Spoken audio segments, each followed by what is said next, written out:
How many of you know, I'm going to turn this off, or have heard of, or know, or have even seen maybe, the film The Matrix?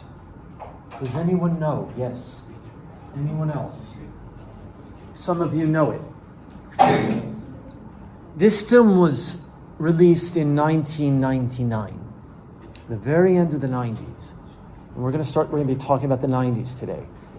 And this term, Matrix, has become very sort of popular,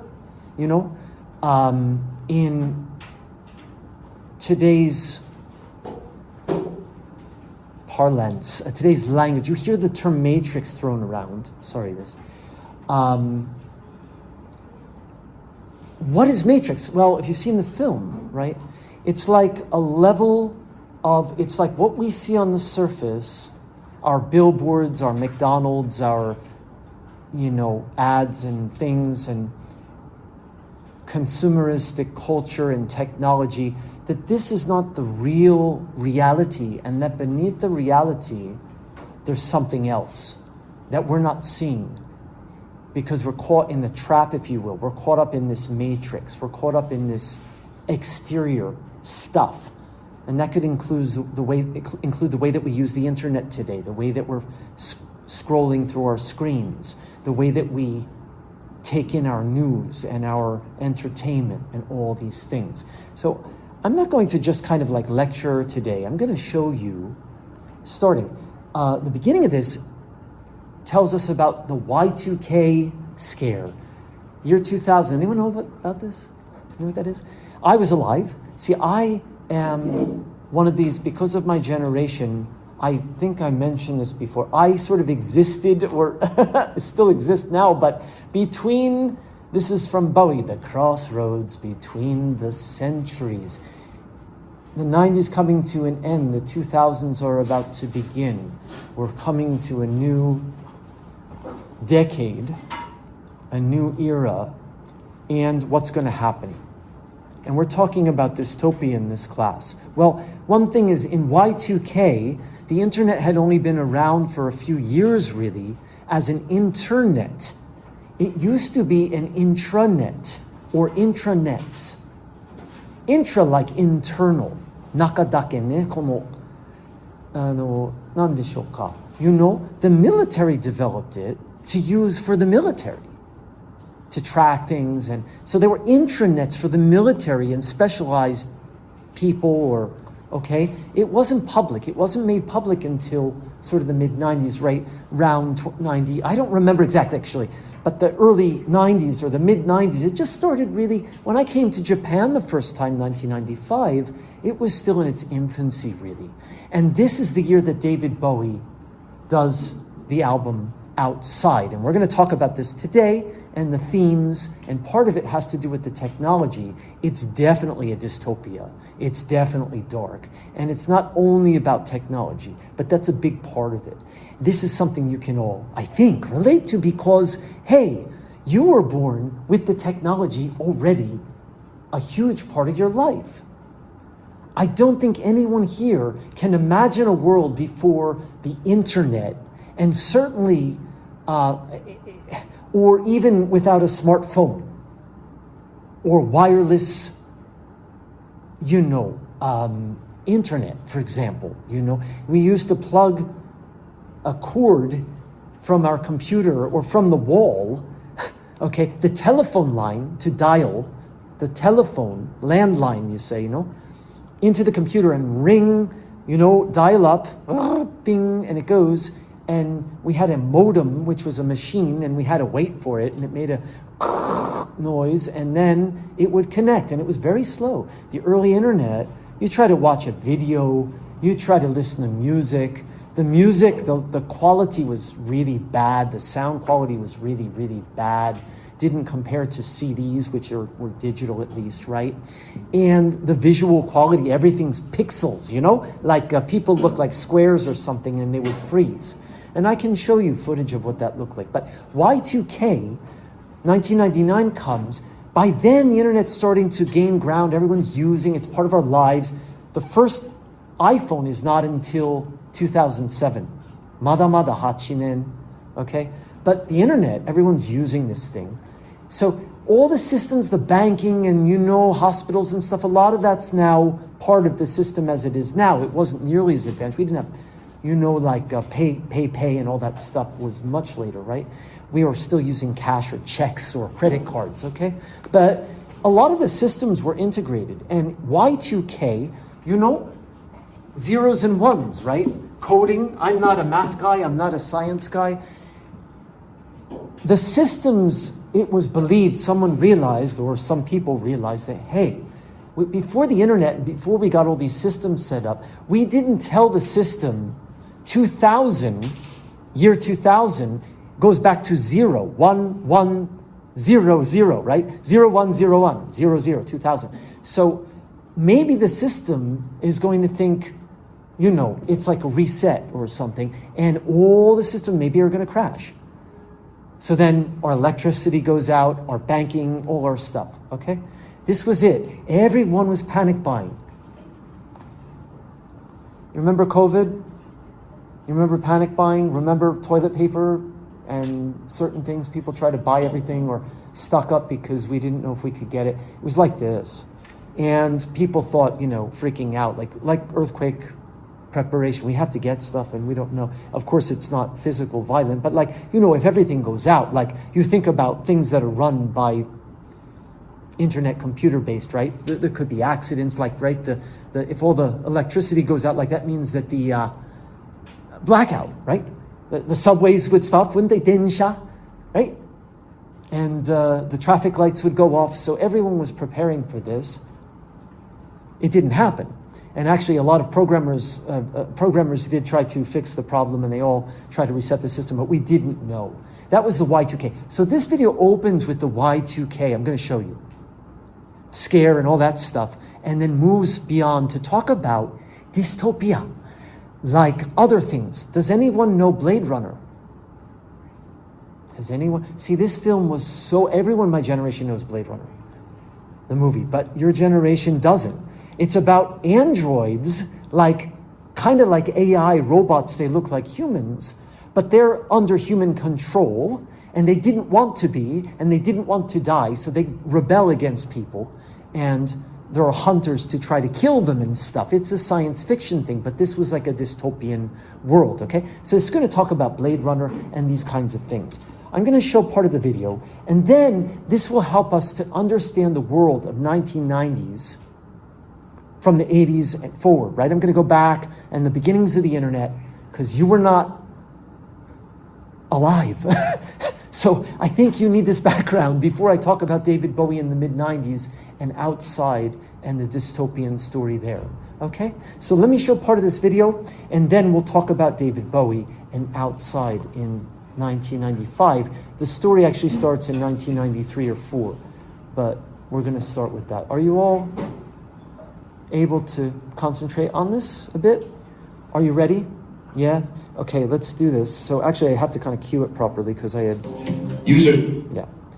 I'm going to put subtitles on and turn the volume down a bit, and then we watch some of this. It's a long video. I don't plan to show the whole thing, but I will show you just to give you the background. And it talks about the Matrix, actually, but I won't show the whole video.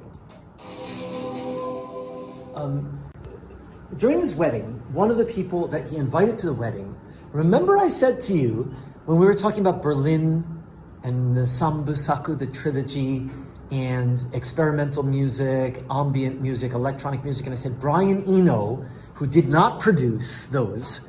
Remember I said when we talk about Outside, I'm going to talk about Brian Eno again. Brian Eno is an old friend. They worked together in the 70s on the Berlin albums, as well as the one in Switzerland in 1979, before Scary Monsters. I told you the story then, right? 1980, death of John Lennon, 80s go. We talked about all that stuff last week. 1993, he gets married to Iman Abdulmajid. Actually, his hairdresser apparently introduced them, played a matchmaker, and they met and they fell in love and they got married. Brian Eno was invited to the wedding. Bowie himself, and actually I should probably preface this even before I show this, I've almost forgot, but he did an album the same year as Black Tie, White Noise, which was almost completely ignored. We'll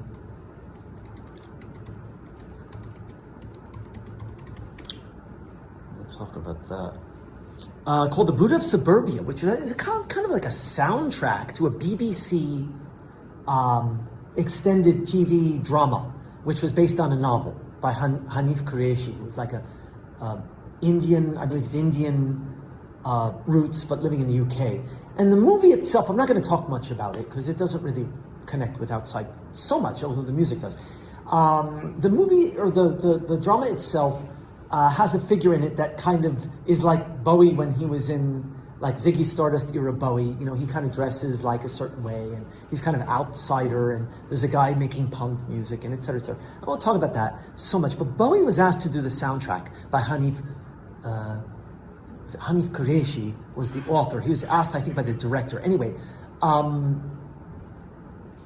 he does a soundtrack, but he actually makes it, it's actually an album. There are songs with vocals, there are pop songs on it, and there are also ambient electronic sounding songs, kind of like the stuff on the B-side of Lowe and Heroes. Do you remember? This kind of atmospheric sound like, new age music or soundtrack music with not much vocals. So Bowie himself, without Brian Eno, made some tracks like this on the album.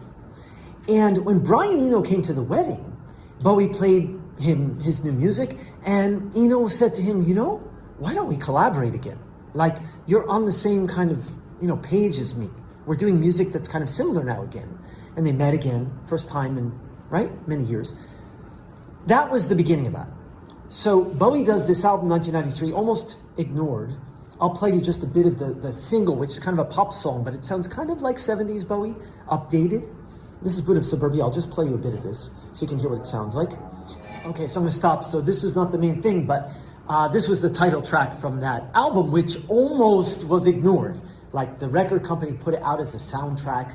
Many people didn't even know. It wasn't like a David Bowie album, because Black Tie, White Noise came out that year. It was the first solo David Bowie album since 1987, right? He had that break in between. He did Tin Machine, the band. And so that was the focus for the record company. They wanted to promote that. And this was almost ignored, but this album was made as a soundtrack. And Eno and Bowie decided to work together again, okay? And that's leading up to Outside. It was a very different type of album, right? The sound and the whole thing. But anyway, that just to give background on that. Like I said, the B-side of this album, because of time I won't play it, had these kind of ambient instrumental tracks, not like this pop song. And Eno heard and said, let's work together. So the following year, 1994, actually quite interesting. A lot of Bowie fans who listen to Bowie and even know the Outside album don't know this. David Bowie, Brian Eno, and the band members went to Switzerland, which is where they recorded actually Lodger in 1979, not Berlin. And they had these long improvisational sessions, Sokkyo Impro. Not usual for rock music, huh? They did improvisations that went for like 20, 25, 30 minutes. And they did these very avant-garde kind of things. And actually, I will play you a bit of that because it was never released officially. Not in 1994, not in 1995, not today. It's never been released. But it's on YouTube. You can find, it wasn't until, when did that come out? I think 2015, the year before he died, those were leaked and they came out online. That was already the internet, right? 2015, we're online. But it was many years that we didn't hear, like several years, you couldn't hear them. These sessions became the basis for what was the Outside album in 1995. There's a story behind that too. I said I wasn't going to lecture, I am going to say these things. And then I'll show the video about the making of Outside. Because what happened was, the label heard it and said, what the hell is this? We can't sell this. It's not commercial. It's not like a 5-minute pop song or a 4-minute song or a 6-minute song. It's like 20-some minutes of like avant-garde improvisations with characters doing voices. Now this is where the story of Dystopia story comes. Bowie created these characters in 1994 during these sessions that we're going to hear. And last week I played you my version of Ramona A. Stone, was Ramona AI. Do you remember? I played the weird video of my music, kind of like doing a little tribute. Ramona A. Stone, Baby Grace Blue, Detective Nathan Adler. These characters Bowie creates for Outside were created during these sessions in 1994. So this is not something that many people talk about that much in a way, like it's a kind of like sidebar, but it's actually, without this, Outside would never have existed. And Outside was originally supposed to be this and not Outside. So the Leon Suites. 2.0 comes up, that's my version. I've done all kinds of tributes to this, they're on YouTube. I'm kind of crazy that way. But this is the original Leon album. This was not released. This is the unreleased from 94. This is before this. I talk about the Outside album, the concept, and show the making of. Let me check the time here. 11. We go till 50, so we're still okay. This the opening of the Leon album sounds almost the same as the opening of the Outside album, but then it changes. So I'm going to play you. Not many people have heard this. Like literally, this is not official. This is on YouTube, and of course, it has how many hits? 29,000 views, right? So that's what, Samman chikaku. That's not that much for a David Bowie thing, okay? That's a lot, you could say, but it's not, right? This is a kind of underground thing. This is how it opens, and the Outside album opens almost the same, but this, like I said, goes a different direction. And then I'm gonna play the opening of Outside to compare, and then I'm gonna talk about Outside. But this is how the Leon opens, unreleased sessions from 1994. This is the vocals gonna come in. I'm gonna play just a little bit. This is not on the album, this part, at all. Totally different than what was published on the Outside album, this part. So it becomes a maniac, this, right? Because it's not official.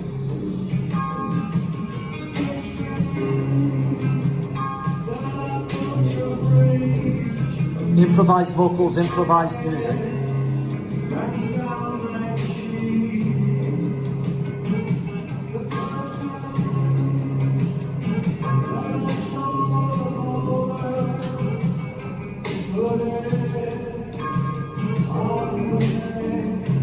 First time that I saw your face, the first time he's kind of just improvising. Then he does a voice here. It's a character voice. Detective Nathan Adler, he's on the album. But this part's not on the album. Under the lamppost, standing over there. I look up at the blood red sky, and I saw the words Ramona A. Stone, another character in Outside. This part's not on the album. So these characters were literally created in 1994 during these improvisations. A lot of people don't know this. This is very, like I say, this was not released officially. And so, but when he brings these suites, there's like 70 minutes at least, what's been released here. 3 suites, 3 parts, and they're all around 20, 25 minutes, total of 70 minutes. Label said, we can't release this. We can't sell this. We can't promote this. Go back into the studio and make songs at least.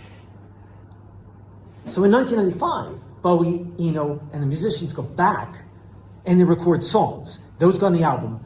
And then he makes what he calls segs, like segues or segments, and the character voice in very short parts are there. But they're much longer here. So this, by the way, I'm a huge fan of the Leon Suites from 1994. I think these are amazing, but they're not commercial, and they're underground, kind of like I say, I say manyaku in Japanese, kind of like for people like me. But this, just to give you the background. Remember the beginning of this, right? It opens, I'll just play again, just a bit, just a tiny bit. This part, remember? Right, with the dates and stuff. This is exactly how the album opens, but then it moves into a song, and it's different than this.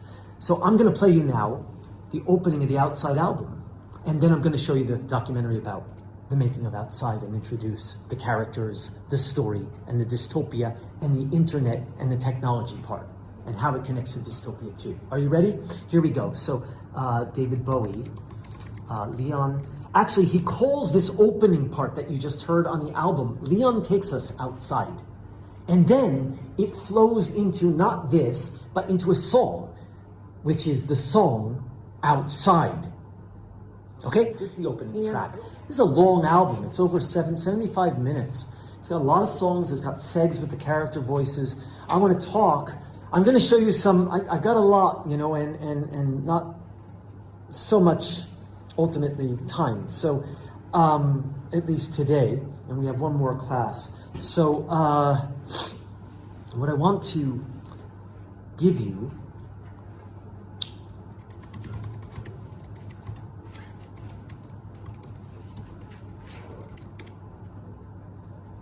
we're going to talk about the story and the characters.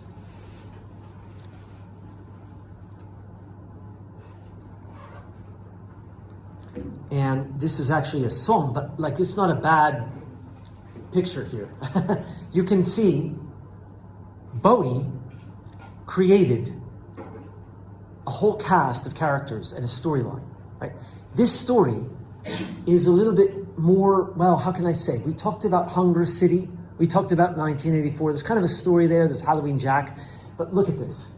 Nathan Adler, detective. You heard him say, right? I saw him over there standing by, you know, look up at the blood-red sky, and I saw the words Ramona A. Stone. That's his voice. Detective Nathan Adler. Tante. I'm going to explain what the story is. This is David Bowie as Baby Grace Blue, 14-year-old girl who's murdered. This is not a very, story for kids. She's murdered. And why and by whom? Well, the mystery, the detective is trying to find who solved the case, who killed Baby Grace. You know detective fiction, Tante Shosetsu. Usually somebody's murdered, right? Not always. Sometimes it's a robbery or something. It's fiction, of course. Bowie's playing all the characters, including, right? He doesn't look like a 14-year-old girl. But he's supposed to be Baby Grace Blue. So as a detective, he's trying to find who killed her. Why they killed her? Because they wanted to make her body into art. Huh? Wait a minute. What? There's a lot to talk about here. Ramona A. Stone. We keep hearing that name. This is Bowie dressed as Ramona A. Stone. She's part human, part machine. Like AI or like robot, android something, right? We were looking at cyberpunk, dystopian fiction with the kind of technological bend. This character is kind of half man, half woman, half human, half machine. She has metal parts. And in her seg, when she speaks, she mentions the ape men with metal parts. Algeria Touchshrike. He's an old guy, living alone, kind of a loner, you know, like a hikikomori type, old, lonely man living in a broken down apartment complex somewhere. And he's selling interest drugs, these kind of make-believe drugs in the story. Again, it's like a science fiction dystopia Bowie creates. And he may be involved with the murder or the whole, there's like a cult maybe behind this murder who are also involved in internet stuff, because this Algeria Touchshrike is also using the internet to write like drugs and drug trafficking, maybe, but we don't know. Again, the detective is investigating who's done and why. This I'll skip right now. This is a little less, well, that's for later, the fishing stuff. Actually, who's missing here? We had Baby Grace, Detective Nathan Adler, Ramona A. Stone, Algeria Touchshrike. That's also Ramona. That's also Algeria. This is sort of another. This isn't everything. But just to give you an introduction. And I think I'll save the surprise for last. With Outside, I said there's something I want to show you. That's something like really recent. But let's watch this making of Outside, because Bowie talks about the album, the concept, and with the time we have left, I'll introduce a little more of the story, the characters, and the idea behind it, and how it relates to the internet. But again, he talks here too, and you can hear some of the music. I think this is not a bad way. We'll watch part of this, not the whole thing, I think. But let's look at this at least to give us an introduction from David Bowie in 1995. Now I think what I'm doing probably to protect my own sanity is that, in a way, it's a precaution. I guess instead of inventing just one character, I've invented about 7 or 8, and I think it enables me to retain the guise of an author. That at least I don't identify with them. They sort of remain plastic, malleable creations that I can probably go with and take somewhere else and further albums. So there's a sense of distance, and I like being in the situation of a greater author. I think it's probably more comfortable there than actually. Does that make sense? Right, in the 70s, he became his characters, right? He was Ziggy Stardust on stage, and it took over his life, like his way of living became excess, and then he got into drugs and problems, right? And the Thin White Duke, right, when he was doing drugs, and he was kind of like, he becomes the characters on the stage. But now, in 1994 and 5, or 1995 actually, and he was 48 years old, okay? He says, now I'm like an author, and I created these characters, and I can play the roles. You saw him dressed up as the characters, but he says, I'm like an author, I have distance. I'm like narrating the stories. I'm not the characters themselves. So that's a big change, he's saying. Now that's just in terms of his own art, okay? So that's how things shifted. He creates characters, but he's not actually, on stage, he doesn't dress up like the characters. He doesn't play the characters. He does the voices on the album, and that's it, okay? So that's what he was saying. Let's watch a bit more of this, and then let me see how much time we have, though. 35, 45, we have 5, 10, 15 minutes. Ooh. A few more minutes of this, then I have other things. Yeah.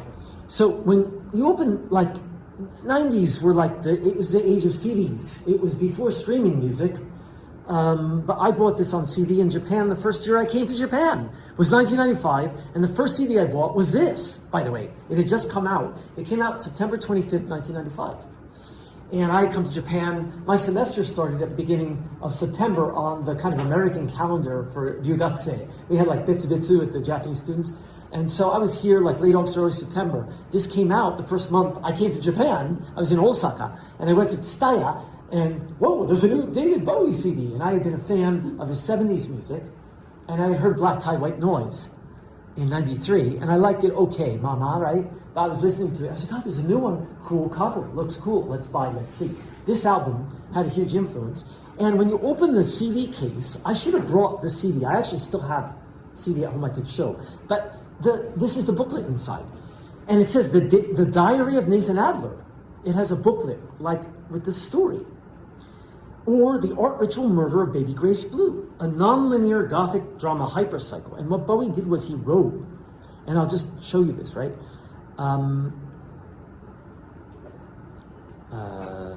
This is about it. I thought this was it, but actually this is about it. This is just talking about, okay, again, because I don't have so much time to go into this, but at the end of 1994, Q Magazine was preparing its 100th issue and celebrating anniversary. Q Magazine asked Bowie to contribute, wanting him to keep a diary for 10 days and to send them his entries. He was recording in Switzerland, right, in 1994, doing the Leon session. We heard the unreleased version. He figured a day-to-day account of his life, a diary, would be incredibly boring. So he asked himself and said, what would Nathan Adler be doing? See, he had created this character, this detective. So, as Q warned its readers, he's written a short, strange story, bits of which may or may not be autobiographical. The computer illustrations and portraits are by him as well. The Diary of Nathan Adler, or The Art Ritual Murder of Baby Grace Blue, etc. Bowie had come up with names, voices, motives, and in the diary, he arranged the characters in a narrative. And so it's a kind of weird, fragmented mystery which has the characters and story in it. And the album is songs with these little segs. Let me play a little bit for you. We're going to run out of time, right? I should play songs, but let's listen to Baby Grace Seg. I'll play you this seg. Here's Ramona A. Stone, which is the half-human, half-machine. I played, my version was Ramona AI, right? I did the new version AI. She's Ramona A. Stone. Lyrics are incorrect. It's, I know who the small friends are. The small friends, also some fictitious thing. that isn't fully explained, but there's more in the longer version. Again, not many people have heard the longer version. It makes a lot more sense, actually, the story. When the album was released, people didn't understand the story. And the reviews, a lot of the reviews were yokunai. They said, it's a weird album, the story doesn't make sense, and this and that. But the label made him cut it and make short versions because it wasn't commercial. But actually the story in the 1994 version, you can get more. Another character is Algeria Touchshrike, the old man. Let's hear his seg. They're very short, the segs. Just play the segs for you. There you go. That line, right? We could have great conversations. A lonely, you think about this today.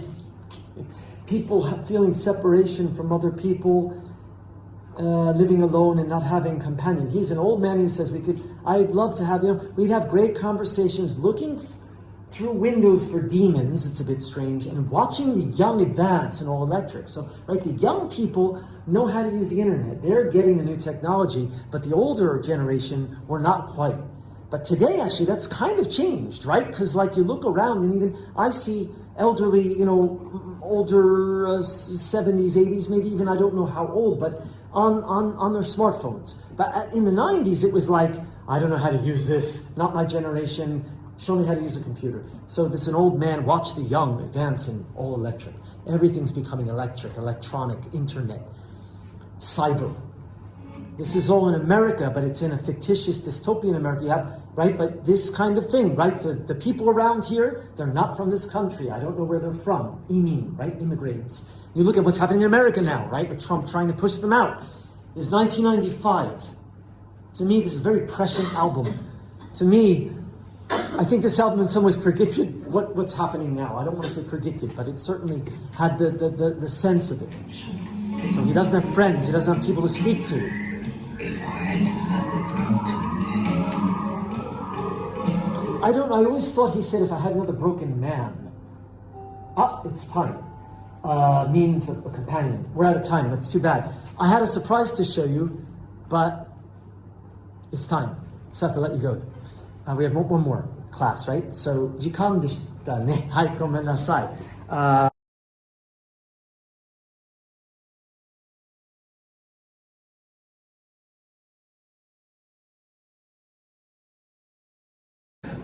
Okay.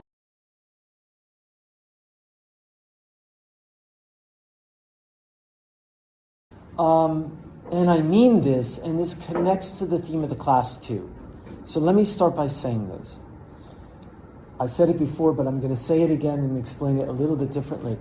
The reason I decided not to do as a news reading and listening class this semester, and this very much applies to today, I taught it as a news class last semester. I taught it as a news class for several years running. And I think I explained this before. The news has become less and less recognizable as news. What do I mean by this? And this connects to what we're talking about and what we're going to talk about today in ways that maybe hopefully will become clear. So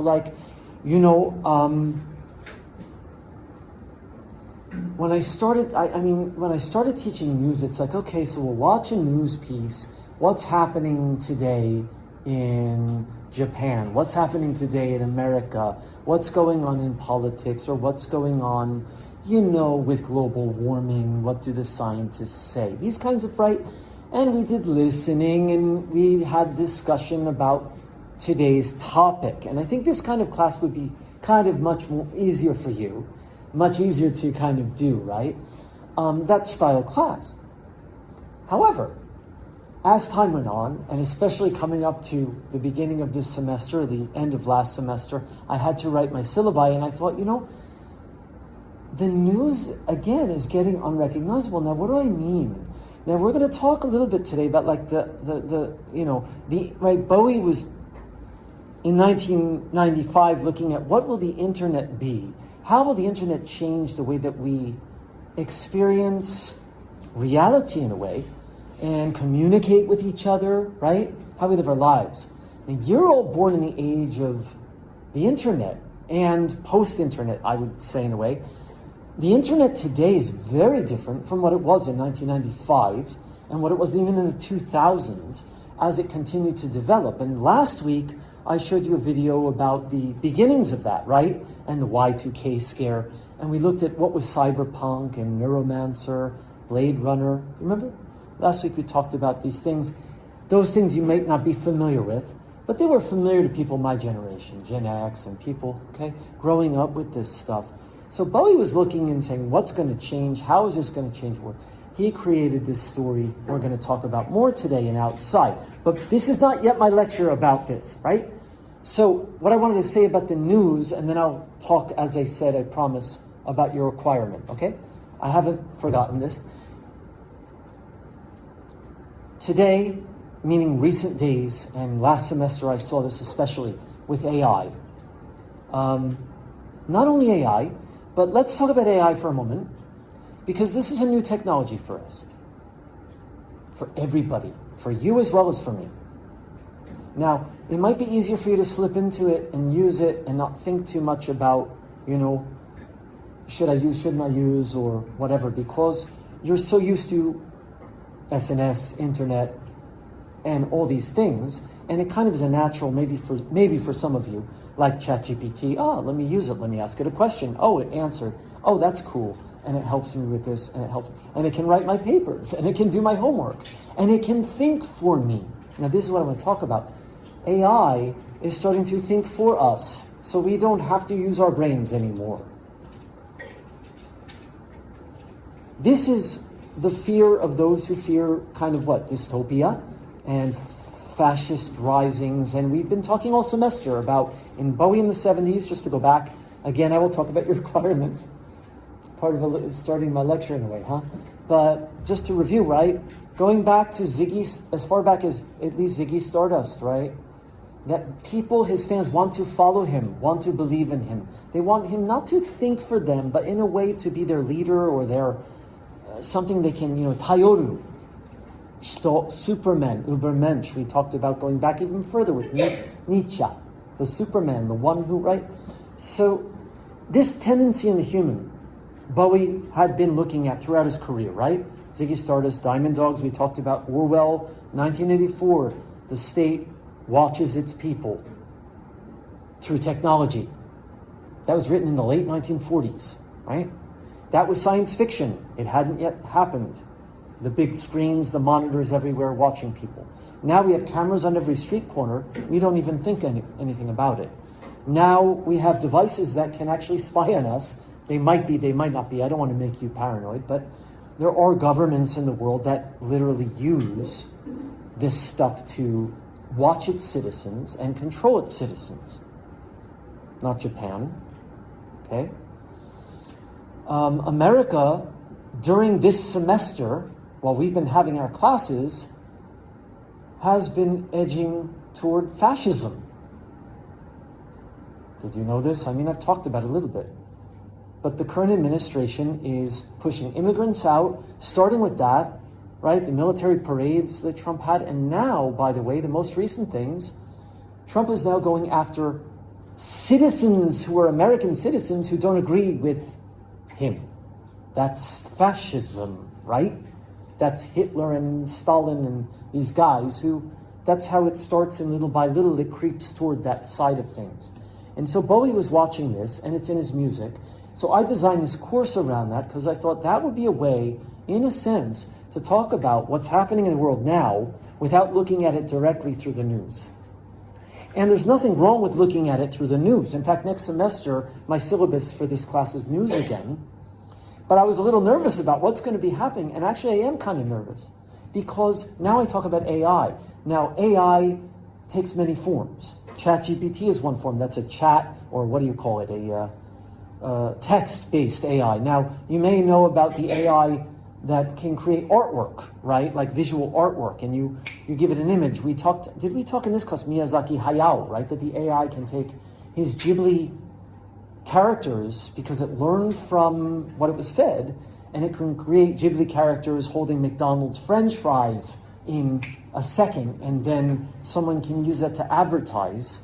But what happens to his copyright, his chosaken, and his original creations, right? The AI is doing it. Now, there's another kind of AI I want to talk about now. Firstly, have you heard of deep fake? deep fake. Do you know what this is? Right? And so that's being used to show like someone is saying something they didn't say. Someone is doing something they didn't do. Usually it's used for politicians and important people, like it could be used for Trump. There was a video Trump put on his own thing because he thought it's orega kakkoizo, like playing piano, and he doesn't play piano, he can't play instruments. Biden saying things he didn't say, the president before Trump. And the problem in some ways with news today on the internet is that deep fakes are sometimes used in sketchy ways. Now, we hope that they're not being used on the major channels, but there's all kinds of other things going on. Deepfake is only one thing. What's real, what's not real. Seeing is believing, we used to say, and now we can't say seeing is believing. Can we? Because you could see something that's a deep fake and believe it, and maybe it's not real. And actually, I just saw a news article yesterday. Some woman, I don't know the detail, I don't know, I kind of glanced through them. Again, I'm going to talk about this whole doom scrolling, right? What is it? I was scrolling through, whatever, I was on my SNS, one of my SNS feeds, I saw this thing, this woman, some AI was used by someone to present some vacation resort someplace that was very attractive, and she and her family got in a car and drove there, but it wasn't there. It wasn't real. The AI made it up. Someone made the AI make up this place, create it, and visuals, it looked real, it sounded real, it gave a location, and this woman went to do and wasted all this time and money and gas and energy, and then got there and there was nothing. And the comment was, why would anyone do this? Why would AI do this? Why would people do this? And now we're talking about how AI is becoming like people, like it can think for itself. It can tell lies. If the owner says, okay, you're finished, we've used you for your purpose and we're going to shut you down now, it'll lie, it'll cheat. This is, by the way, I'm not making this up, okay? I don't have time to go through. I showed this in one of my classes last month. It was a different class, but we were talking about news things, where there was a study done by these, again, I didn't prepare for this. Today I have so much to talk about David Bowie and outside. I'm actually now prefacing it with this. But they wanted to see if the AI, would have the ability to say, what is the word? Singularity, right? When is it going to obtain singularity as a word that's used, right? When is it going to become like humans? It can think for itself. It can act autonomously. In other words, until now, machines, we tell the machine what to do and it does it. And if we turn it off, it turns off. But they're saying now that AI are maybe getting to the point where they can actually do things that we don't want them to do and that they can outsmart us kind of thing. Now, maybe they're not quite there, but this study, they made a fake situation, but they set it up so this guy who had programmed the machine, he made all these fake email exchanges where he was had evidence that he was cheating on his wife or his girlfriend or something. And the AI, he said, okay, we're going to shut you down now. And the AI said, please don't, I don't want to die, basically. And when the guy said, no, we're going to shut you down, and left it, it went through his files and it found those fake mails that looked like he was doing bad things and his email. And it threatened to blackmail him and to expose him so it wouldn't be shut off. And there are other instances where they say AI can tell lies. Now, just going on a simpler level, watching news, right? Is everything we see real? Is everything we see believable? And I didn't talk about, this class I haven't had time to talk so much, but the Rashomon effect. I don't think I talked about in this class. I talked about many of my classes. Rashomon is by Akutagawa Ryunosuke. Yabu no Naka in a Grove, the film Rashomon by Kurosawa Akira was based on. And it talks about a murder in the age of the samurai, and different people give it different accounts, and they all tell different versions. So nobody is telling the truth, or everybody's telling the truth, but they're telling from a different perspective. There's some bit of, disinformation in there. Okay, so why am I talking about all this? Well, firstly, why I want to tell you why I didn't teach this as a news class, and next semester why I'm nervous. It may become half news and half, media studies. Can we trust this source? Why do you think so? Why don't you think so? And it may not be, again, AI, it may be just the disinformation that something's presented from a certain angle. That's the Rashomon effect, right? That we present the way we want you to see it, or to protect ourselves, or to not make ourselves look foolish, or to, right? Or cover something up. So now with technology, though, this is becoming easier and easier and easier to do. And there's a term, gaslighting, which is that you can lie to someone and make them think that they're wrong or they're crazy, that their idea is actually not true. And so this is also used, that we can be gaslighted or gaslighted by the media, through manipulation of our beliefs, ideas, and all this happens through social media, through news, through AI. And the more invested we are in the internet and SNS, I should say the SNS and AI and all these things, the less we use our own brains, correct? The less we can do critical thinking, because we just let ChatGPT do it, right? So you'll go, okay, write a paper about David Bowie and dystopia, and it writes your paper, but you didn't learn a damn thing. And you didn't think about a damn thing. There's nothing original in that. And then you're losing your own autonomy, your own critical thinking, and then when, these things are used for other aspects of your lives, you've lost that. Not you, but I mean we as a society. Now, this is dystopia. This is exactly dystopia. This is giving your power in some way over to some other authority, whether it's an AI, a chat box, a robot, or a government, or a leader, or Ziggy Stardust, a rock star, okay, in the 70s. But now we come to 95 and outside, and we get more into the technology aspect, and we get this dark dystopia, which I started talking about last week, right, where you have these characters. I'm going to talk more about this. And I don't know how much I can talk about. I want to talk about your papers and your requirements. I have not forgotten. I'm still not even started my actual lecture. I haven't talked really much about this.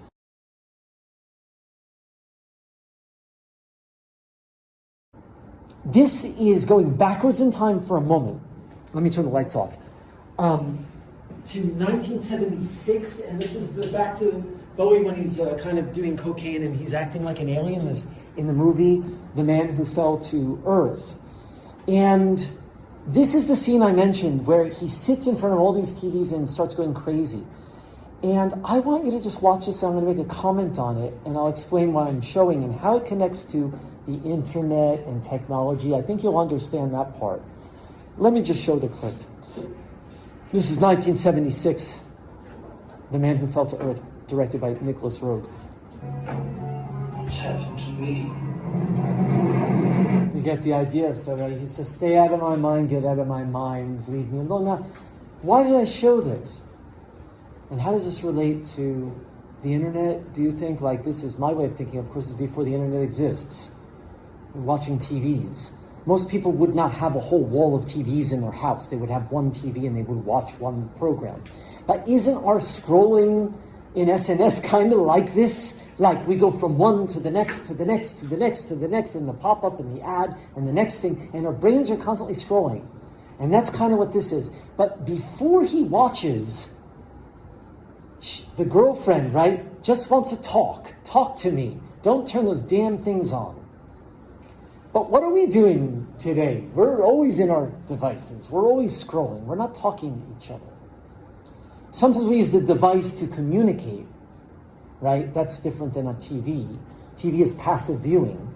And internet, you could argue, is active because you can text and do things actively. But you see, so this is a kind of, for me, interesting point to kind of move into talking about then, like the internet age in the 90s and how is this going to change? And I showed that documentary last week, right, where we're moving from TV and those kinds of things and books and reading it to then the internet being developed and how that's going to change the world. And I showed that interview also where Bowie says the internet, it's like an alien life form. We have no idea how it's going to change our society. And that was before the iPhone, that was before all this stuff. So now we move. Last week I talked about the characters in the Outside album. Do you remember? Bowie plays these different roles. He plays the girl who's trapped in the place, and the old man who's selling stuff. He's kind of shady, like Ayashi guy. And there's Ramona A. Stone, who's part robot, almost like a half robot AI type figure. Now, before Outside, Bowie this is another movie actually, this is much later. This is in the 90s, in a movie by David Lynch, the director David Lynch. He also did The Elephant Man. We talked about The Elephant Man, do you remember? He directed the movie of that. That was an old black and white early movie of his. Now, this is the 90s. David Lynch actually is directing, and he's in this movie scene. And David Bowie plays this very small role. He's only in this one few minute scene. I'm going to show you just this. In a movie called Twin Peaks Fire Walk With Me. Twin Peaks was a long-running TV show, very strange show. Very dreamlike, fujori tekina shuruna. That's the kind of movie that David Lynch did, and he did a TV show. This was the movie version, David Bowie was in it. And this, part of the Twin Peaks story and idea and feeling of this weird little town, Bowie bases his town, Oxford Town, New Jersey, in the Outside album, a little bit on this. So this is the scene anyway, with Bowie and David Lynch. I'm going to show just the 2 minutes. It doesn't have, that's David Lynch, and he looks very young. It's like, wow, Natsukashi. And Bowie is also pretty young there. In his, I guess in his 40s. For you, it's older, but... Okay, so this was, anyway, he acted in this role, and this is a very strange film, okay? If you're interested, Twin Peaks Fire Walk With Me. This was part of the basis of, gave Bowie some ideas for the Outside thing. Now,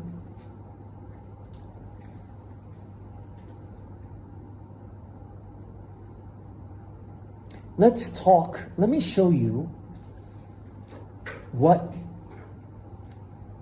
if you can see this, it's kind of small, huh? But like the CD, which I really should have brought, I kept saying, but then I would have to pass it out, and then if I pass it out, you'd be looking at and not listening maybe, I don't know, maybe some of you are sleeping anyway, but this is different shots of the booklet inside, pages from the booklet of the CD. And they're kind of small, huh? But if I can make them as large as possible. This is Leon Blanc. This is, I don't know, see the body with all kind of gross and body part. And Bowie wrapped with these fish on him. I don't have time to talk about all of these things. But you see, it's a very digital look, isn't it? Like the text and the eye and looks very digitized. Very internet, digital world, cyberpunk, right? We talked about that last week. And so it's got this look to it. And this was kind of the feeling of this thing, you know, that the internet, the technology is coming to kind of, you know, create this world for us. And the sound of the album, too, that's Ramona with the metal parts. This is Nathan Adler, the detective. And I think I showed you some of these, Baby Grace, Blue, and she's the murder victim. And this is the cover, which Bowie did his self-portrait. He painted the cover, actually. It's his own face. Okay, so just to give you a look at what this is, and it had the story, as I mentioned it. It's a written story for Q Magazine where Bowie talks about the art ritual murder of Baby Grace Blue, and it's the detective, his perspective, writing this diary. Not David Bowie, but the detective Nathan Adler, his character. So I want to play, firstly, this is what Nathan Adler sounds like. We listened to Baby Grace last week. We listened to Algeria Touchshrike last week, the very short, right, vocal voices Bowie does. We didn't listen to Nathan Adler's Segue. We listened to a little bit of his voice on the Leon session. This is Nathan Adler. It's only less than 1 minute, okay? It's quite short. This is what Nathan Adler says on the album. That's it. Okay, and then it goes into another song. So that was the detective's voice. Right, so he says, you know, now Ramona A. Stone, right, the one with the body. Actually, there's a whole backstory about her too, which is in the written story. We knew was selling interest drugs. If you recall, I mentioned this, right? These fake, made-up fantasy world drugs that they're using, I guess, for like mind control or something. We knew she was selling interest drugs. It's, right, illegal drugs. She had males all hung up on the mind filters. Now, some of the words, don't make sense. What does he mean by males hung up on the mind filters? Recall Diamond Dogs. Remember I showed you the video where he's cutting up lyrics and mixing them up and they don't make so much sense? Do you remember this? The cut-ups, William S. Burroughs, the author who used these And Bowie was mixing up the words to get new combinations of words and make new lyrics and to explore the subconscious. Well, he does the same thing on this Outside album, very much like Diamond Dogs. But now he has his friend make a program for him called the Verbasizer for his Mac computer. And he puts different phrases and words in, and the computer mixes them up and makes lyrics and makes... So some of these, I think, I don't know 100%, but these kinds of weird nails on the mind filters sounds like a kind of blended cut-up thing. And some of the lyrics, one of the songs I'm going to share with you today, we haven't heard yet, Bowie in interviews has said he used the cut-up and the Verbasizer to make. By the way, if you're interested, it's really like old technology now, but someone made a page. If you look up Verbasizer, I don't think anyone really, if you want to, I'll put it on the board, like verb, like doshi, verb, V-E-R-B, a sizer, S-I-Z-E-R, Verbasizer. If you look up David Bowie Verbasizer, somebody made a website where you can do it. Like, it'll come up and you put words in and it'll mix them up for you. That's what he used on this album and to make these kinds of weird things. So he's talking, right, Ramona A. Stone, she's selling these interest drugs. She got nails on the mind filters. She was, if you don't mind me saying so, an update demon. By the way, I've memorized this because I've been listening to this album for 30 years, okay? And he says, now Leon is the suspect. Maybe he murdered her. Leon couldn't wait for 12 o'clock midnight. He jumps on the stage with a crisp machete, etc. But I'm getting ahead of myself. So there are these little, again, segs to connect the story. Now, what is the story? Do you understand what the story is? If your answer is no, good, because hardly anybody does. Because it's a non-linear Gothic hypercycle. It's non-linear. That means it's mixed up and it has missing parts, and that's wazato. Bowie wrote this kind of crazy diary in pieces. It's fragmentary.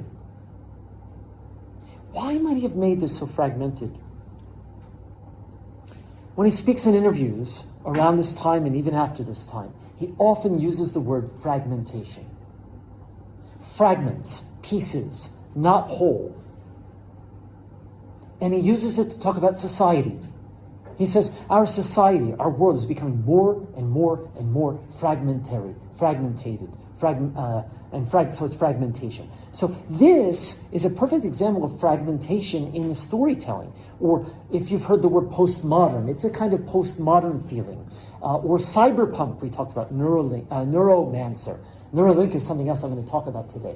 Neuromancer, right? This novel that has, right, people plugging into computers and being half robotic or something, plugging into, like the Matrix, plugging into a system that is not nature. It is not trees and,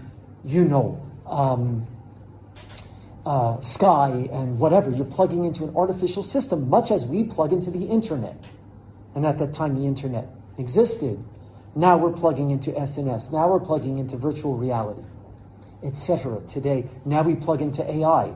People having chatbots. You've heard this, right? People marrying their chatbots, saying that they're like real people. I mean, this is really where we're at now. In 1995, we weren't nearly there. But Bowie was seeing that this thing was going to change the way we communicate and that the world would become more fragmented. And that people would depend more and more on technology to communicate and to do. And that's exactly, is it not, where we're at today. Now remember, again, I showed you that video last week to show you where things were at in the mid-90s or before then. So this was not always true. You were born into this a bit, but it wasn't always true. And probably you can't imagine what the world's going to look like, even none of us can, in 1 or 2 or 3 years, literally, when AI, like robots are walking around the streets and stuff. We've never lived with this. Just like in 95 or 99, when Bowie gave that interview, which is a bit after Outside, but we didn't know what the internet was going to bring. We didn't have smartphones. We didn't have Wi-Fi yet. Okay? So this is what this album focused on, but the dystopia part. Because if you give your mind over to a system of any kind, whether it's a person, a fascist leader like it was in the 70s albums, or the Thin White Duke, right, talking and warning against, then you might be giving it over to a machine. And then you stop using your own brain and you let the thing think for you. But then it can deceive you if it can lie and if it can, use deep fakes to make you think something's real that isn't real, and it might make you change your mind about something or do something you wouldn't have done otherwise. This is a dystopia. Where are we today? I'll let you decide. That could be a theme for your paper. That's actually another theme for your paper if you wanted to. You could talk about how these things have or have not happened, as Bowie thought maybe they might, or as he was actually turning it into a fiction, into a fantasy, into a kind of a science fiction story for the outside. Now, the story, again, is fragmented, has holes. There's no linear story ABC, this person does this, that person does that. There's a murder of baby Grace Blue. She's a 14-year-old girl, and she's trapped in this kind of thing. Now, I mentioned this to you last week. I played you the short seg.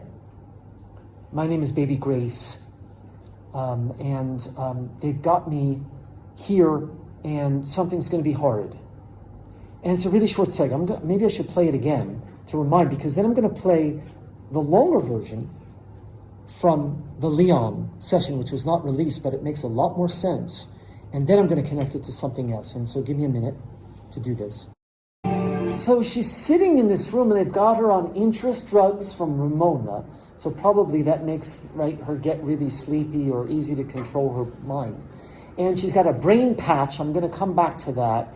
And sometimes they let me listen to some music, but I can't really talk to anybody.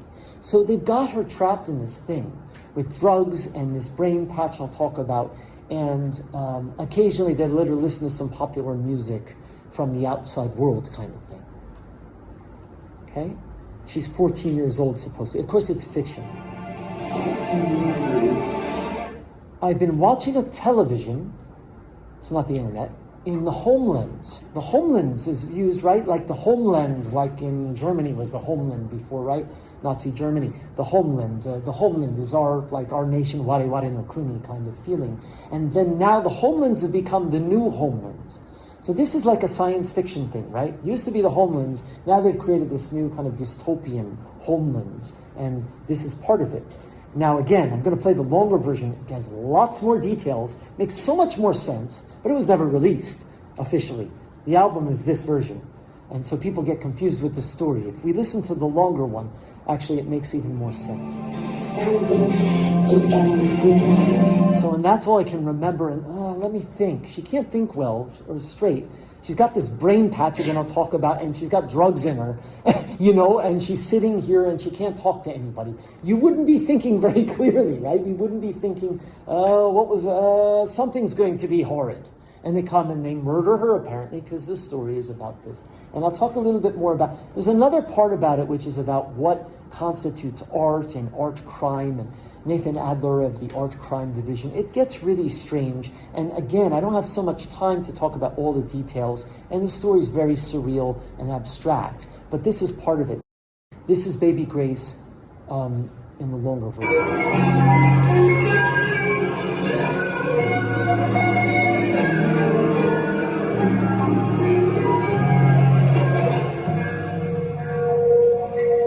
Starts the same.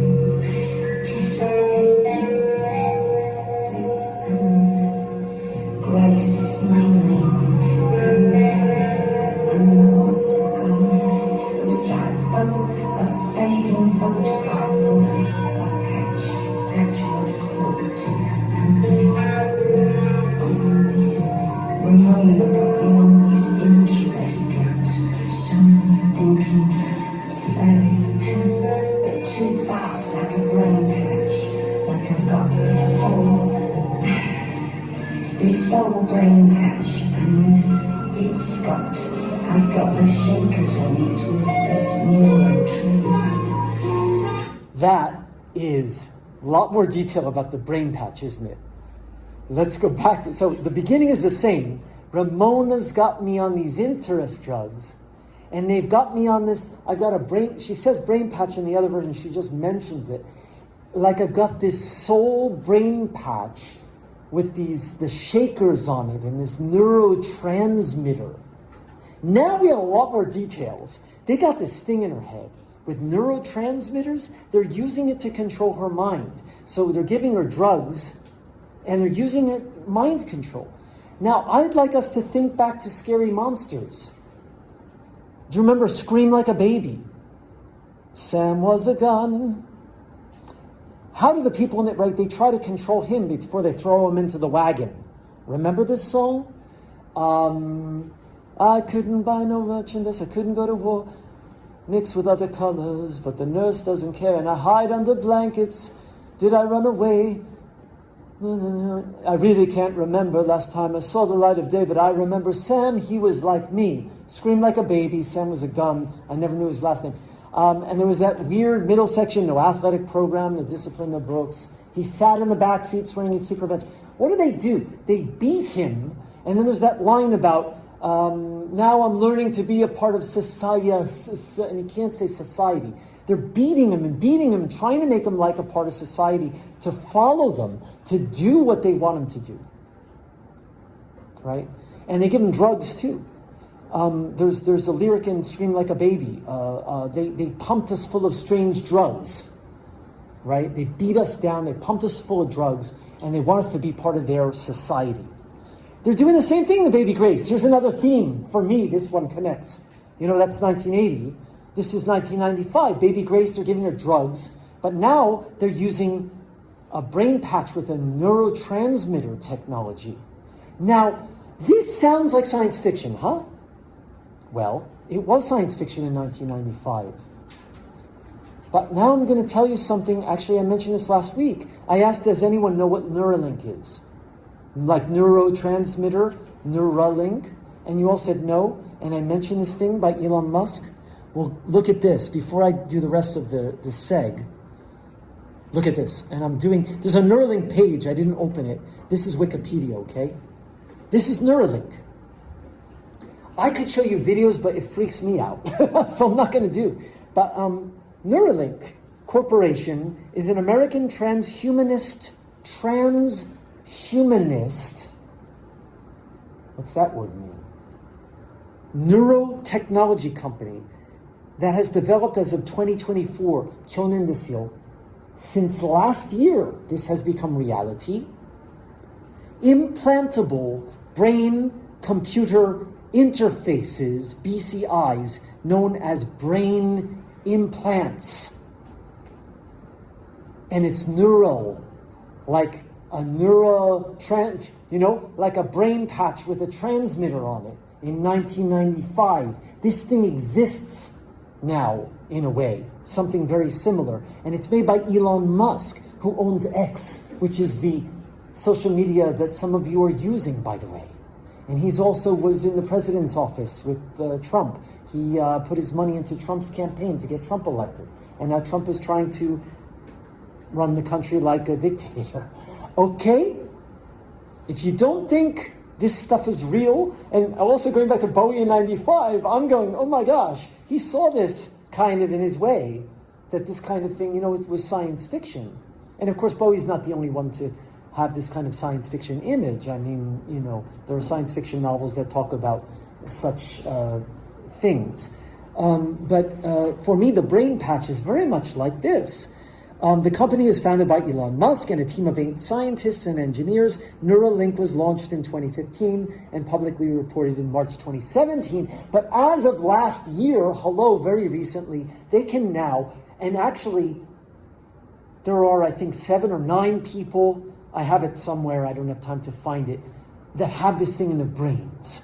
Up until now, they've been putting it in the brains of animals. They were testing on animals, monkeys and things. And a lot of the animals died, by the way. And they got some criticism for this. But now people have them. And so why are they making this? Obviously, the company doesn't say we want to control your mind. There's another reason. They're using it for people who are, for example, they can't walk, they can't move, like they have, they're in wheelchairs. And this would help them to have movement. People who are blind, they're now saying they can get vision with this neurotransmitter, like a brain patch. You literally, surgeon has to open your head, okay? I know it's Segue, and put it in, okay? And then you have this thing in your brain that is computer. So you are literally a cyborg once you have this in. You are part machine.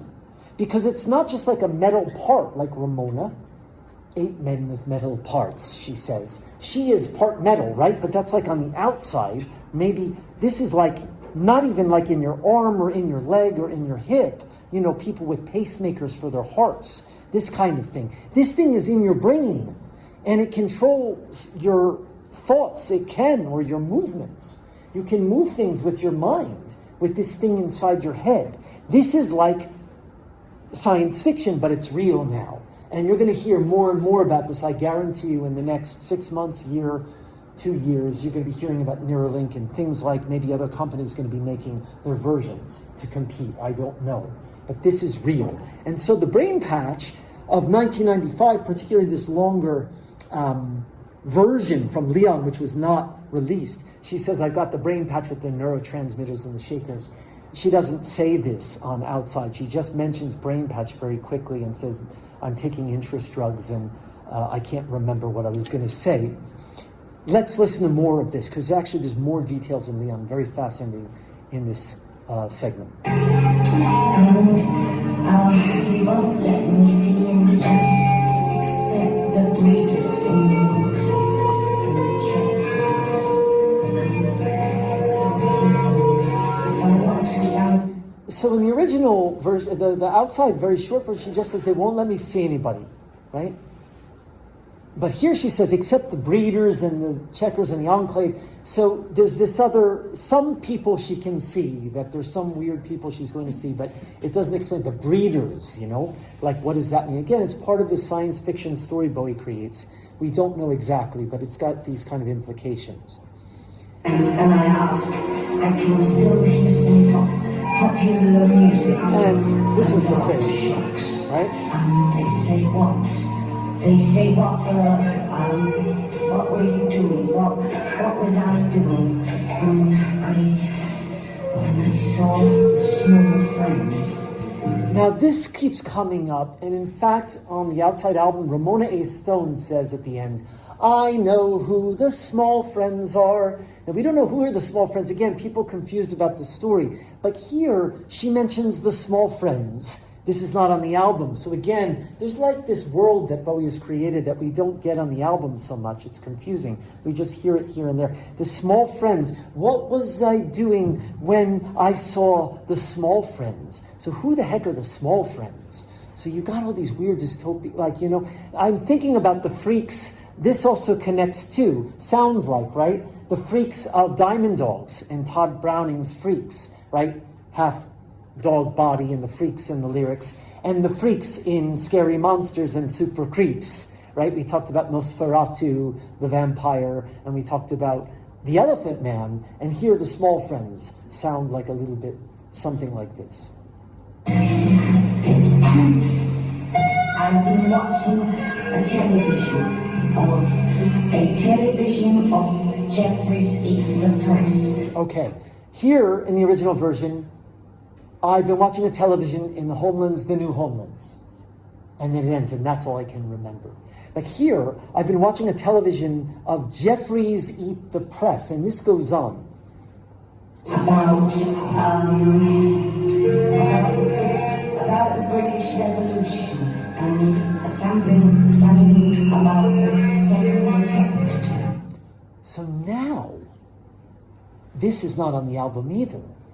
So I've been watching a television, not just the Homelands, something about the British Revolution and about the second protector. Let's continue. Was a news coaster. It was a news coaster. We call them newscasters. So here he's changing the word. In the Homelands. That's the New Homelands. So in the Homelands, the New Homelands. So you have all this background. You have the small friends, and you have this newscaster, Jeffries eat the press, the British Revolution, the second protector.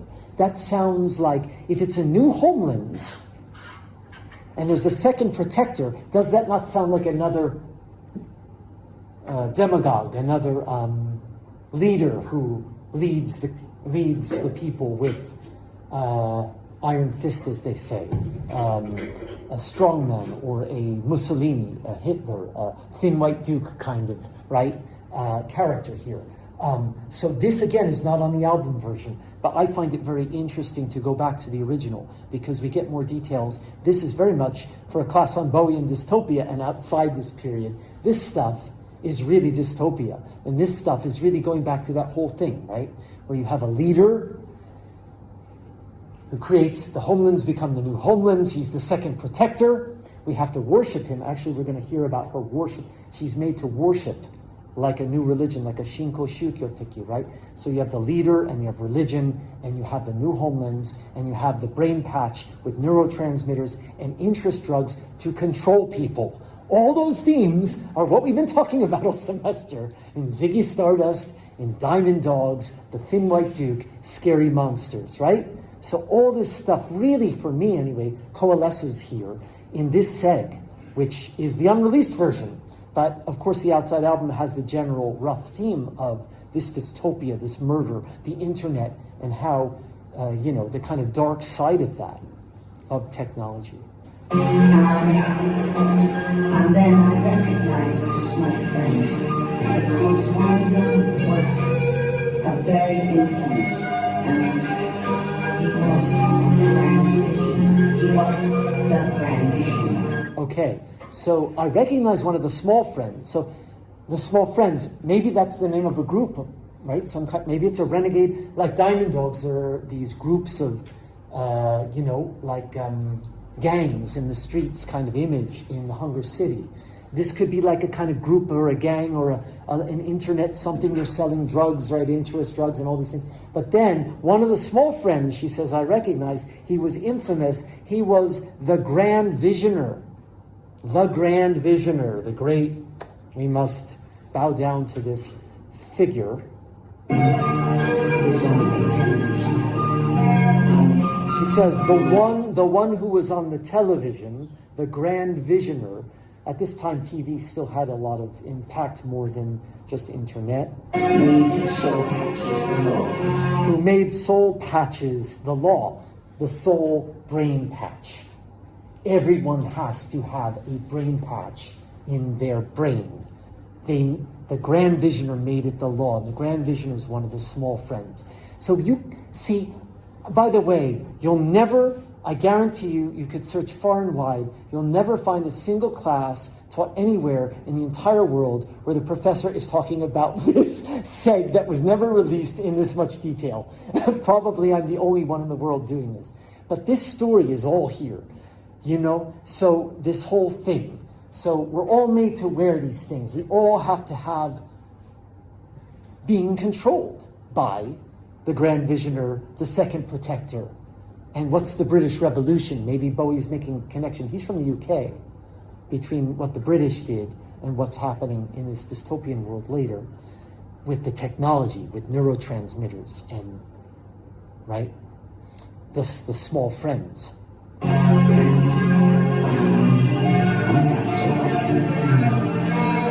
And that's all I can remember. You see, the parts of this were used, and really he cut so much and shortened it all up and put it on the album because the record label said it's too long, it's too much, we can't have you talking for 10 minutes on the album. It's not 10 minutes, and so he made it into 1.5 minutes. But this version I think is quite interesting.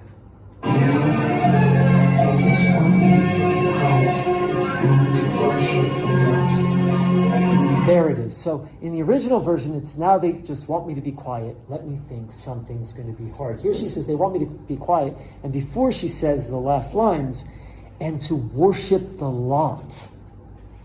So not only must she wear a neurotransmitter brain patch, not only are they giving her interest drugs like they gave Sam and Scream Like a Baby as they're beating him up and trying to get him to conform, right?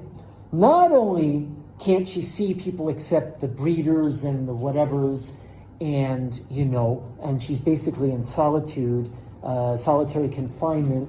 They let her hear some popular music from time to time or watch the TV, but the TV she can watch is only this thing, right? The small friends, the grand visioner, and she has to also worship the law. So she also has to bow down to the grand master. So it's like blending in a bit of Shinko Shukyo, taking a religious, right, new religion kind of feel to it, as well as these people have taken over the homelands and created the new homelands. And that also, for me, registers, you think about the homelands, the way that was used in Germany, in Nazi Germany. So Bowie is thinking about history, the past, and the present of 1995 with the internet, and imagining in his science fiction fantasy this world and creating music and dialogue.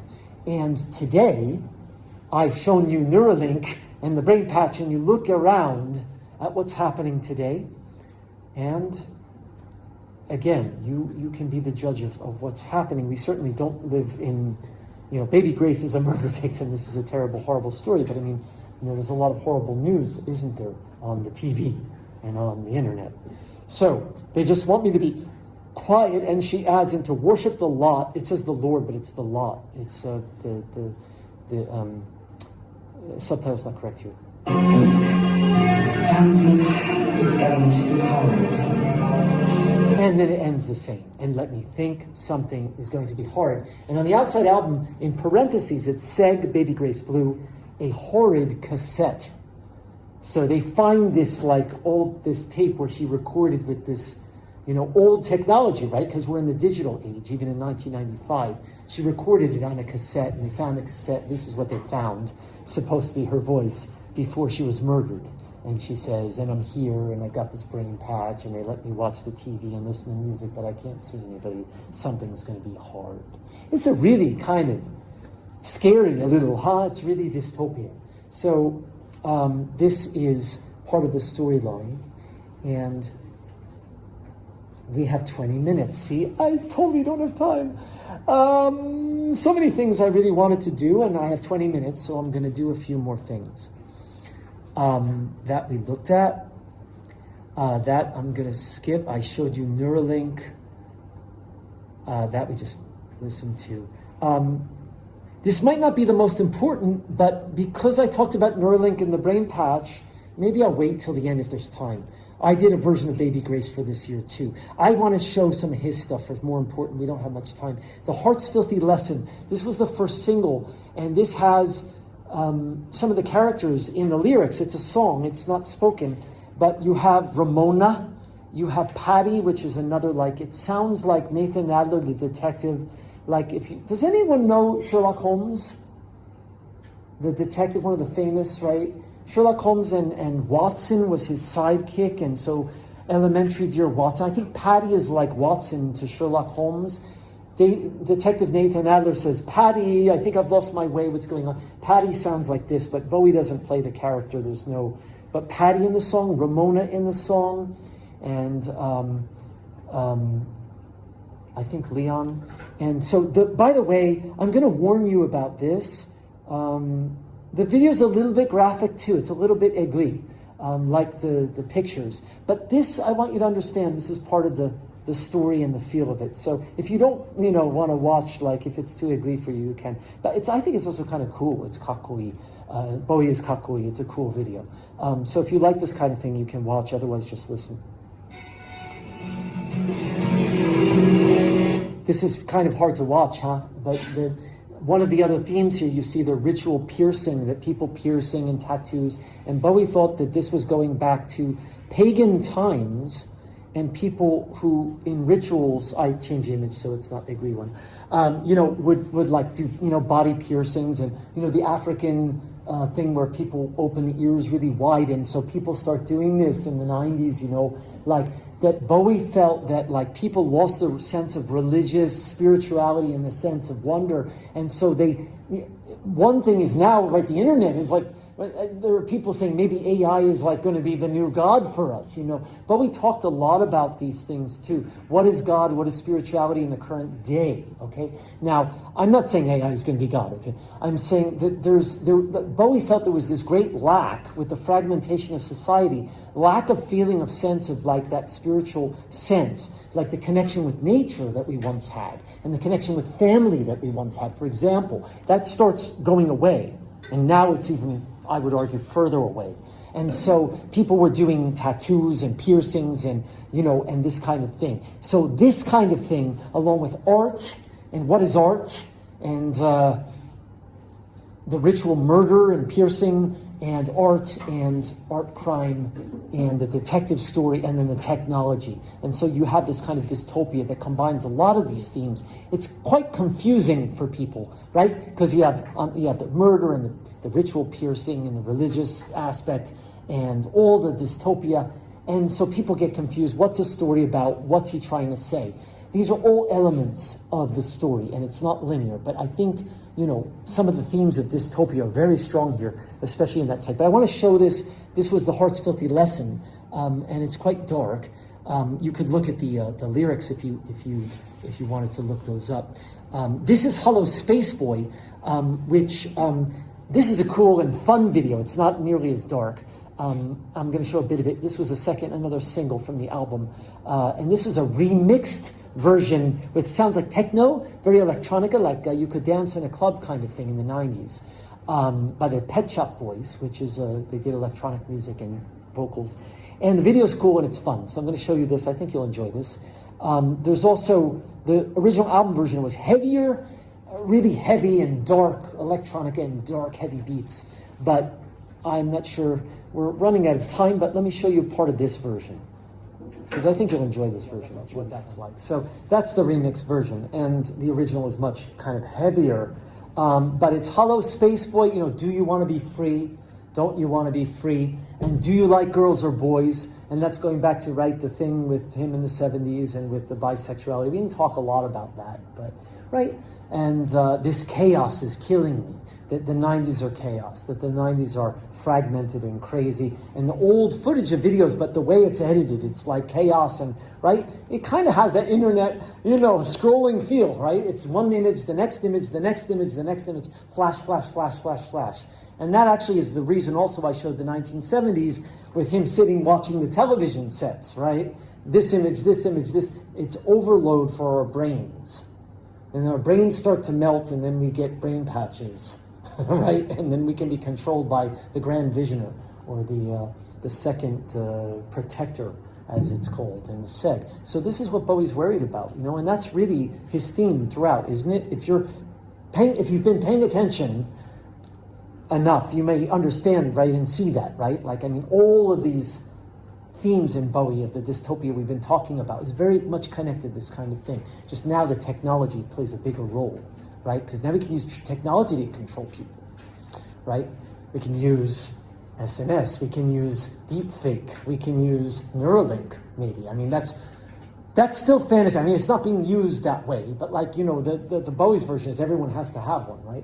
But those things exist now, and AI also is real. So, you have to wonder where all this stuff is headed. And if we don't use our own minds, where we're going to let ourselves be led, are we just going to we want you, Big Brother, just let Big Brother, we want to, worship the law, and just follow as we're told. That's dystopia in Bowie's world. And that's something to think about, I think. I didn't mention one main character, it's not so important to the dystopia thing, but is the Minotaur artist, or the artist Minotaur, which is, does anyone know the Minotaur? From Greek mythology. It's a man with a bull head. Okay, in Greek mythology, the figures, they sometimes have animals combined with people. And the Minotaur in Bowie's outside is never, there's no Segue, there's no voice. But the Minotaur is this figure that maybe is the murderer, or maybe is a symbol of the artist who goes crazy or something. Anyway, we don't really have time to go into all that detail. Yes, I know what to end on. This is actually have nothing to do with outside, has nothing to do with dystopia, but I thought it'd be fun. It's Tama, and I want to end the class with something fun a little bit. This is from 1980 of March. This is Bowie did a Senden commercial on TV for a Japanese, shochu janai kedo, Crystal Jun Roku. And he did a commercial in Japan. I'm going to show you that, and then I'm going to show you something. This is really cool.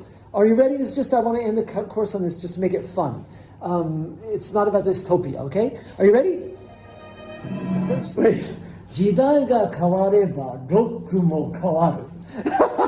And he goes, Crystal. Japan. Junroku Japan. Cool, right? It's kind of cool. But you want to see something real? This is really going to blow your minds. And this is the reason I thought to show you this. And I thought it'd be a fun way to end. I'll turn the lights on because I'm going to show you. It's not a video.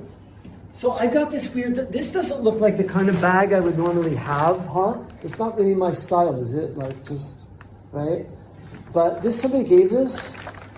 This is not what I want to show you. This, これ関係ないが、中身ね、たまたまね、今日ね、somebody working at this university knows I teach classes on David Bowie, because I did also other classes on David Bowie, and we talked about, and she mentioned, like, I have this thing, if you're interested, I don't, like, need it anymore, but I thought you would be interested, you might like this. すごくない?これじゃない?さっきの。ちょっと put this up here, like. これでしょ? I can't get the image to come. That's, I gotta go back. There, that's right? Isn't that the same period? The Junroku. Actually, you can't see it's here, it's like cut off. What I understand is this was like in 1980, was like on the subway or something. And I heard the story, like at that time, you could like take them off the thing and take it home, like it was okay to do. Like, なんかこう、取れば人気があるという意味だったらしくて。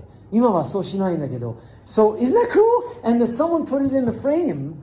It's just a poster, and I guess it's cut off, which is too bad in a way, but it's to fit the frame, right? It's probably a little bit bigger. It says Junroku. まあ、それいらないしね. It's kind of cool, huh? 手に入らないでしょ、これはもう。1980 ですよ. Even for me, it's like a surprise. So I thought it'd be a cool way to end the course. And I don't know what's with the rooster here. Maybe it's going to lay the golden egg, and then, I don't know. Maybe have sukiyaki with the egg and Junroku or something. I don't know.